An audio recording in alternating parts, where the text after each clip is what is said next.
This is the Hentai Happy Podcast.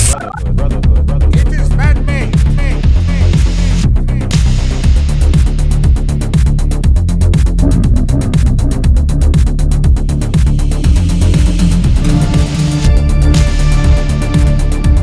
Brotherhood.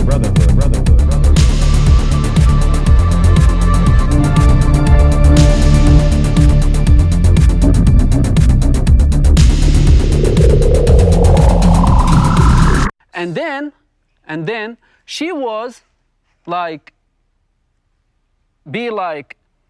sitting on the floor, crying, screaming in front of her teenagers. I want my cyberpunk tonight. If you don't give me my cyberpunk tonight, I will call the immigration. I will get you deported. Bloodthirsty cyberpunk fans. Can you tell us what he's talking about? He has told people that I smell and I peed on him. It's me, your fictitious, salicious anti-hero, Hentai Happy. Out for blood?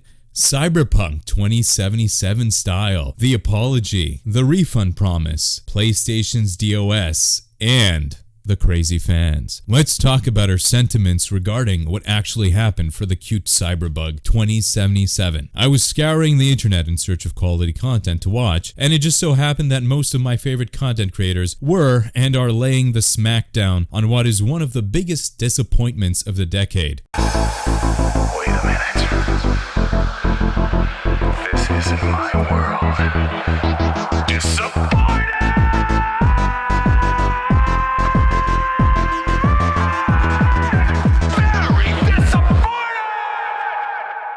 Wait a minute.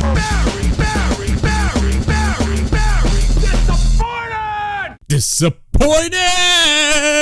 Oh yeah. Yes, it's been that long since we've been highly anticipating this game, to the point where we've daydreamed of the moment of playing it, living it, and fornicating in its fabricated yet near-feeling universe. The latter of which came true for some. I mean, it truly came. Has anybody seen the Cyberpunk adult video yet?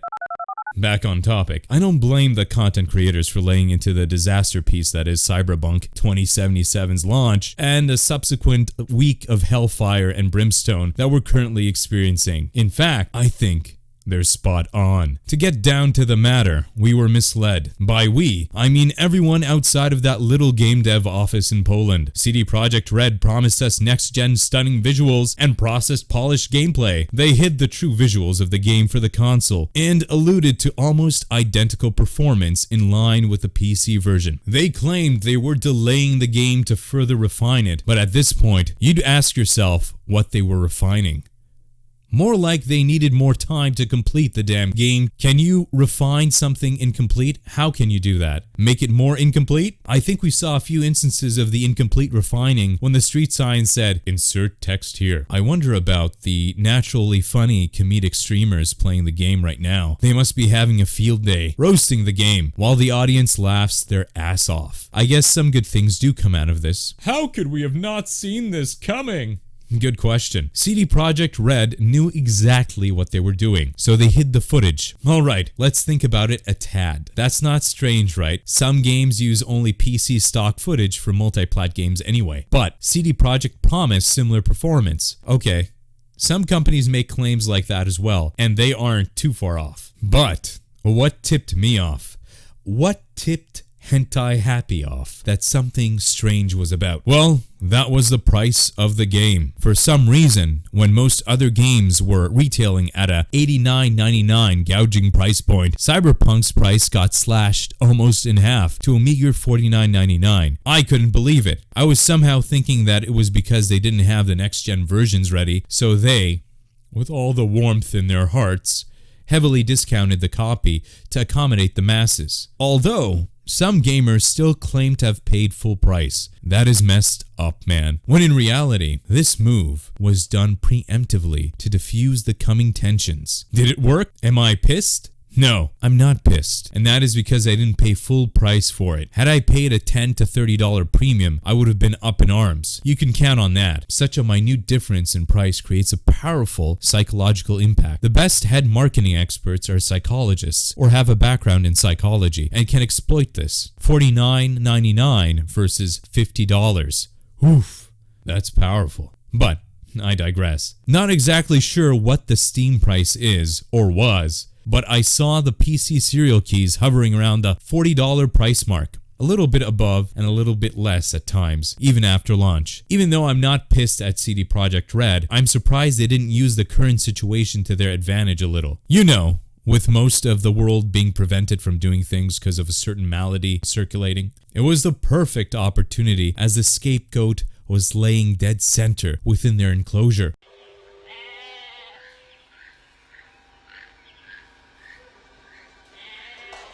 All they had to do was...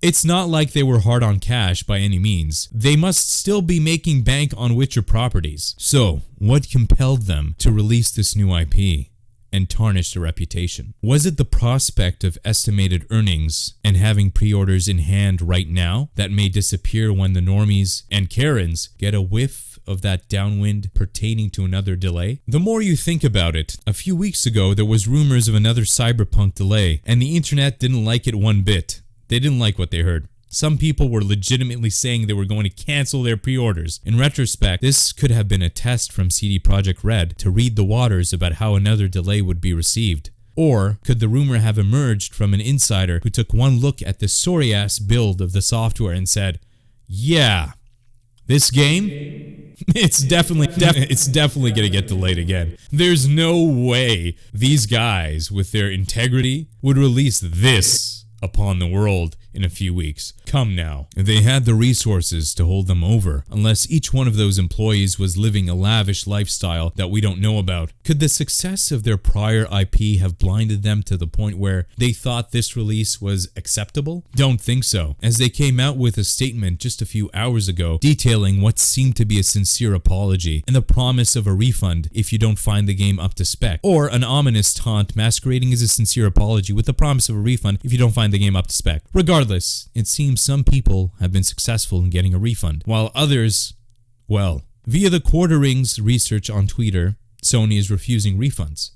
It is my opinion that refunds should be processed and issued because fans were promised one thing and got something entirely different, not even within the same ballpark with how this game was hyped by both CD Projekt Red, the E3 booth exclusive Cyberpunk Club bar thingy, and the imaginations of the fan base. To tell you the truth, I really wanted access to that bar so I could make out with random Cyberpunk cosplay ladies, but I was too lazy to fly to California. Oh well, I'll settle for the adult video currently circulating on Spank Bang. I mean, what's the deal? Sony's refunding is inconsistent. Some tweetards claim that Sony issued them a refund, while other tweetards claim that Sony isn't issuing refunds. The conclusion that is currently on the nose of the gamer think tanks on YouTube is that more could be up to the f***ing discretion. The conclusion that is currently circulating on the nose of gamer think tanks is that it could be up to the discretion of the CSR. While another wholesome theory is that Sony is rejecting refunds because the chargebacks would cost more than they are willing to part with. Whatever the cause is, it's definitely not the year of Cyberpunk 2020. And I doubt Cyberpunk will ever be able to climb its way up to GOTY. Not after this.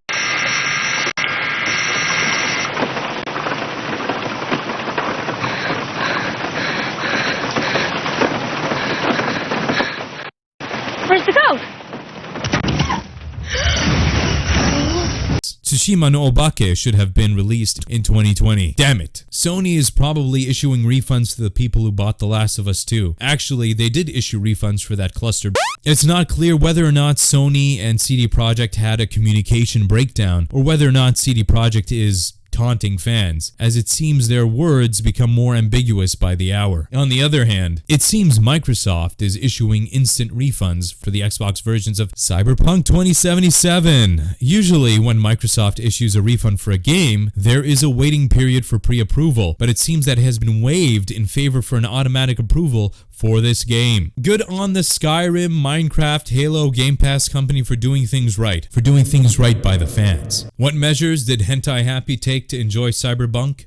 If not for a fleeting moment? Well, I ordered the dreaded Stadia. Supposedly, according to the online community, the Stadia version is running at a fine 60 frames per second at 4K resolution, albeit with a slight input lag depending on your interwebs connection. It'll cost a $9.99 subscription every month for the 4K 60 frames per second. It'll run you about a $9.99 subscription every month, but there's supposedly free games per month. Or you can just pay the full price to access the game when your sub runs out. But if your sub runs out, you're limited to 1080p and 60 frames per second. Because I, living on an island in the middle of the Pacific Ocean, I'm gonna have to use a VPN to access the service via Chromecast. Should be a splendid affair. The reason why it's running better on Stadia is because the gist of Stadia is that they have a modern PC souped up to the brim and host the games on their PC where you just send an input to the computer so that what you see streaming on your television corresponds to the buttons you press. In other words, your console is in some corner of Antarctica while you can still control it with your gamepad.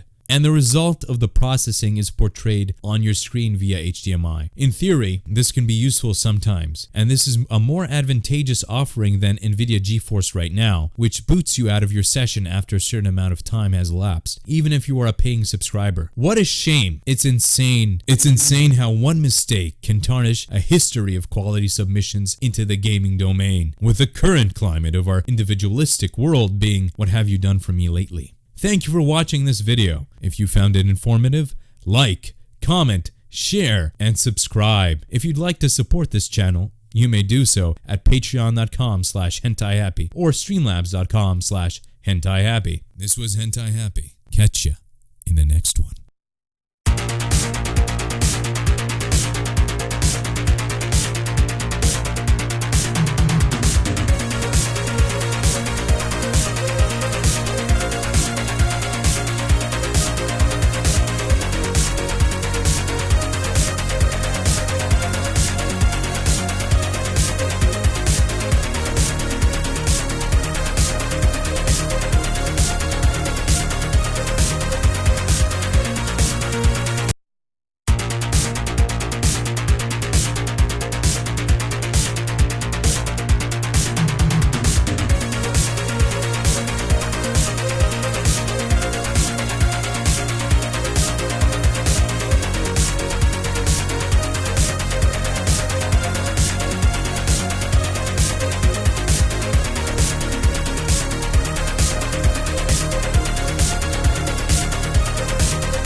Yes, good day. It is Hentai Happy, and I have some news. Good night, good morning, and good evening. This is Hentai Happy here, and I'm reporting to you live today. Just kidding, I'm not live. But let's check out Story of Seasons Drymon, releasing tomorrow.